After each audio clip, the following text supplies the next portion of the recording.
ത്രിയേക ദൈവത്തിന് സ്തുതി.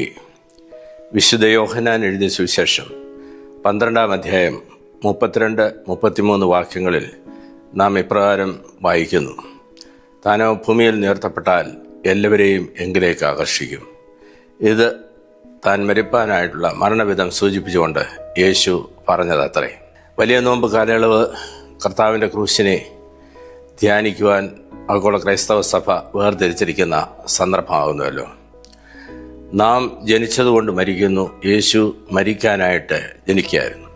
പെസഹ പെരുന്നാളിന് യേശു ശത്രു സങ്കേതമായിട്ടുള്ള യെരുശലേമിലേക്ക് യാത്ര ചെയ്യുന്നു. ഹോശാന യേശുവിൻ്റെ യെരുശലേമിലേക്കുള്ള യാത്രയെ നാം ധ്യാനിക്കുന്ന സന്ദർഭമാണ്. പരീശന്മാരും ശാസ്ത്രിമാരും ജനത്തിന് നിർദ്ദേശം നൽകിയിരുന്നു യേശു എവിടെയുണ്ട് എന്നറിയിക്കുവാൻ.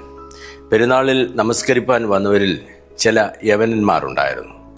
അവർ ഗ്രീസിൽ നിന്നുള്ള തത്വചിന്തകന്മാരായിരുന്നു എന്ന് വേദപണ്ഡിതാക്കൾ കരുതുന്നു. യേശുവിൻ്റെ ഐഹിക ജീവിത കാലഘട്ടത്തിൽ ഗ്രീസ് എല്ലാ തത്വജ്ഞാനങ്ങളുടെയും കേന്ദ്രമായിരുന്നു.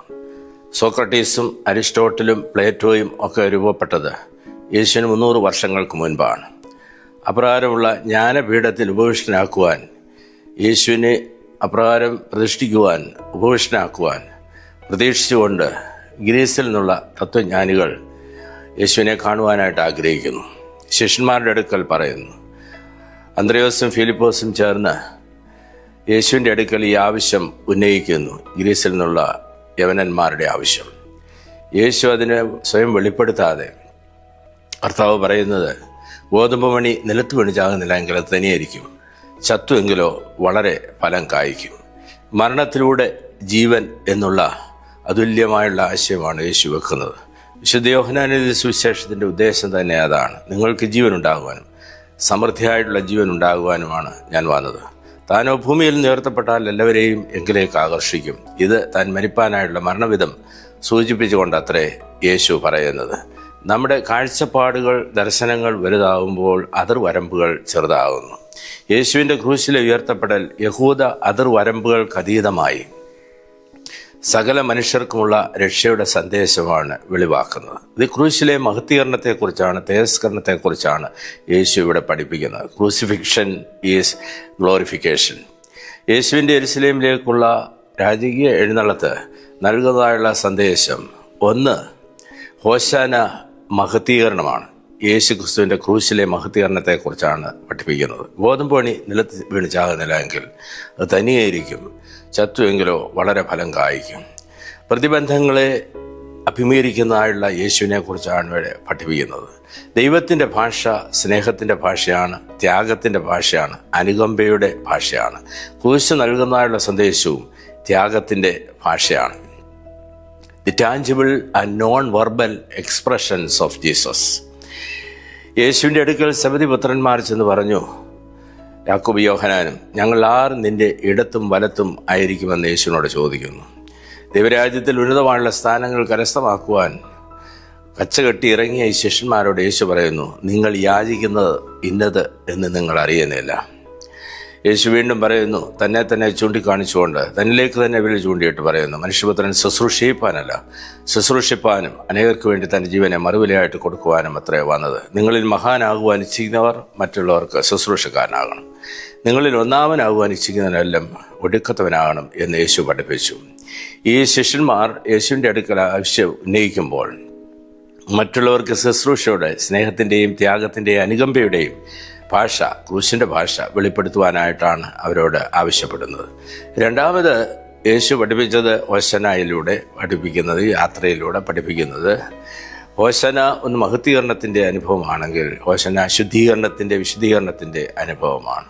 യേശുവിൻ്റെ യെരുശലേമിലേക്കുള്ള യാത്ര അനുസ്മരിപ്പിക്കുന്നത്, അത് പൂർത്തീകരിക്കപ്പെടുന്നത് ദേവാലയ ശുദ്ധീകരണത്തിലൂടെയാണ്. യെരുശലേം ദേവാലയത്തിൽ വേണ്ടുന്നതായുള്ള ശുദ്ധീകരണം യേശു ചെയ്യുന്നു. അവരെ അടിച്ചു പുറത്താക്കുന്നു. അവിടെ എൻ്റെ ആലയം പ്രാർത്ഥനാലയം എന്ന് വിളിക്കപ്പെടും, നിങ്ങൾ കള്ളന്മാരുടെ ഗുഹയാക്കി തീർത്തിരിക്കുന്നു എന്ന് പറഞ്ഞ് അവരെ പുറത്താക്കിയിരിക്കുന്നു. അതുകൊണ്ട് സാൽവേഷൻ ഈസ് സാങ്ക്ടിഫിക്കേഷൻ.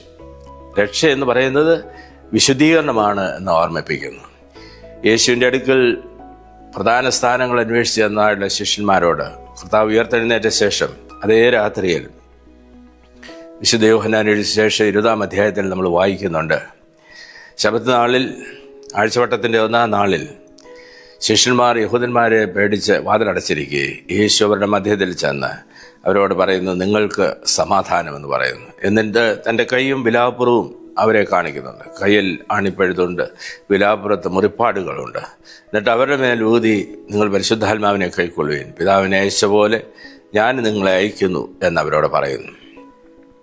യേശു പറഞ്ഞതിൻ്റെ അർത്ഥം എന്താണ്? തൻ്റെ കൈയും വിലാപ്പുറവും ആണിപ്പഴുതും മുറിവുകളും കാണിച്ചതിൻ്റെ അർത്ഥം എന്താണ്? പിതാവായ ദൈവം തൻ്റെ ആദ്യ മിഷണറിയായിട്ട് തന്നെ ഈ ലോകത്തിലേക്ക് അയച്ചു.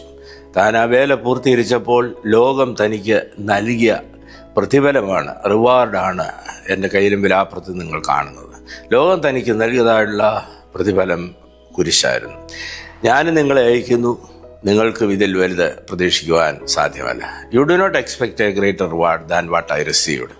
എനിക്ക് ലഭിച്ചതിൽ നിന്ന് വലിയ പ്രതിഫലം നിങ്ങൾക്ക് പ്രതീക്ഷിക്കുവാനായിട്ട് സാധ്യമല്ല. അതുകൊണ്ട് ഹോശന്ന നൽകുന്ന സന്ദേശം ഇത് ക്രൂശിലെ മഹത്വീകരണത്തെക്കുറിച്ചാണ് യേശു പഠിപ്പിച്ചത്. രണ്ടാമത് അത് വിശുദ്ധീകരണമാണ്. ദേവാലയ വിശുദ്ധീകരണത്തിലാണ് ഹോശന്നായുടെ യേശുവിൻ്റെ യാത്ര പൂർത്തീകരിക്കപ്പെടുന്നത്. അതുകൊണ്ട് തീർച്ചയായിട്ടും കർത്താവ് നമ്മെ പഠിപ്പിക്കുന്ന സംഗതി ഒന്ന്, സഖിത്വത്തിലൂടെ, മിതത്വത്തിലൂടെ, അതുപോലെ കാര്യവിചാരകത്വത്തിലൂടെ കർത്താവിൻ്റെ ക്രൂശിൻ്റെ അർത്ഥം, ക്രൂശിൻ്റെ ദർശനം, ദൈവരാജ്യത്തിൻ്റെ ദർശനം ഉൾക്കൊള്ളുവാനായിട്ടാകുന്നു. യേശു നമ്മെ പഠിപ്പിക്കുന്നത് തീർച്ചയായിട്ടും creator friendship with our fellow beings, ദൈവവുമായിട്ടുള്ള അഭേദ്യമായ ബന്ധം. ഈ പീഠാനുഭവ ആഴ്ചയിൽ, പ്രത്യേകിച്ചും വലിയ നോമ്പിൻ്റെ കാലയളവിൽ ദൈവമായിട്ടുള്ള അഭേദ്യമായിട്ടുള്ള ബന്ധം കൂടുതൽ ജാജ്വല്യമാന്യമാക്കി തീർക്കുവാൻ സാധിക്കണം. അതിന് പ്രാർത്ഥനയ്ക്ക് കൂടുതൽ സമയം കണ്ടെത്തുവാൻ സാധിക്കണം. ദൈവവചനം വായിക്കുവാനും പഠിക്കുവാനും കൂടുതൽ ധ്യാനിക്കുവാനും കൂടുതൽ സമയം കണ്ടെത്തുവാൻ സാധിക്കണം. രണ്ടാമത് അത് the very power of shrinking, ചുരുങ്ങുവാനായിട്ടുള്ള കഴിവ്, മിതത്വം എന്നുള്ളതാണ്. അഖിലാണ്ടത്തിൻ്റെ ഉടയവനായിട്ടുള്ള കർത്താവ് ഈ ഭൂമിയിൽ മനുഷ്യനായി പിറന്ന് ബേത്ലഹേമിലെ പുൽത്തൊഴുത്തിൽ ഒരു ശിശുവായി രൂപപ്പെട്ടു. അഖിലാണ്ടത്തിൻ്റെ ഉടയവൻ ഒരു ശിശുവിലേക്ക് ചുരുങ്ങുകയായിരുന്നു. ഈ മിതത്വത്തിൻ്റെ അനുഭവമാണ് തീർച്ചയായിട്ടും ഉപവാസത്തിലൂടെ, പ്രാർത്ഥനയിലൂടെ നമുക്ക് സാധ്യമായി തീരേണ്ടത്, നോമ്പിൻ്റെ ആചരണത്തിലൂടെ നമുക്ക് സാധ്യമായി തീരേണ്ടത്. ഭൂമിയിൽ തലചായ്ക്കുവാൻ ഇടമില്ലാത്തവൻ്റെ നിലവിളിയുടെ പേരാണ് യേശു. ഈ ഭൂമിയിൽ തലചായ്ക്കുവാൻ ഇടമില്ലാതെ ക്രൂശിൽ തലചായ്ച്ച യേശു മിതത്വത്തിൻ്റെ പ്രതീകമായിരുന്നു. ഈ വലിയ നോമ്പ് കാലയളവ് ഫ്രണ്ട്ഷിപ്പിലേക്ക്, സഖിത്വത്തിലേക്ക്, മിതത്വത്തിലേക്ക് നമ്മെ ആഹ്വാനം ചെയ്യുന്നു. അത് നമ്മെ കാര്യവിചാരകത്വത്തിലേക്കാണ് വെല്ലുവിളിക്കുന്നത്. ദൈവത്തോടുള്ള ബന്ധത്തിൽ, അവനോടുള്ള ബന്ധത്തിൽ കൂടുതൽ അർത്ഥപൂർണമായിട്ടുള്ള നോമ്പ് ആചരണം, ഉപവാസം, പ്രാർത്ഥന, മറ്റുള്ളവരോടുള്ള കരുതൽ ഏറ്റവും അനുഗ്രഹമാക്കി തീർക്കുവാൻ നമുക്ക് സാധിക്കണം. യേശു ഗ്രീസിൽ നിന്ന് വന്ന തത്വചിന്തകന്മാരോട് പറയുന്നത്, ഗോതമ്പ് മണി നിലത്ത് വീണിച്ചാകുന്നില്ല എങ്കിൽ തനിയായിരിക്കും, ചത്തുവെങ്കിലോ വളരെ ഫലം കായ്ക്കും. ദൈവത്തിൻ്റെ വയലിൽ ക്രിസ്തു വിതച്ച ഗോതമ്പ് മണിയായി അധികം ഫലം പുറപ്പെടുവിക്കുവാൻ നമ്മുടെ ഈ നോമ്പാചരണം, പീഠാനുഭവ ആഴ്ചയിലെ ധ്യാന ചിന്തകളൊക്കെ മുഖാന്തരമായി തീരട്ടെ. അതിന് ദൈവത്തിൻ്റെ പരിശുദ്ധാത്മാവ് നമ്മെ ശക്തീകരിക്കുകയും ചെയ്യട്ടെ. ആമേൻ.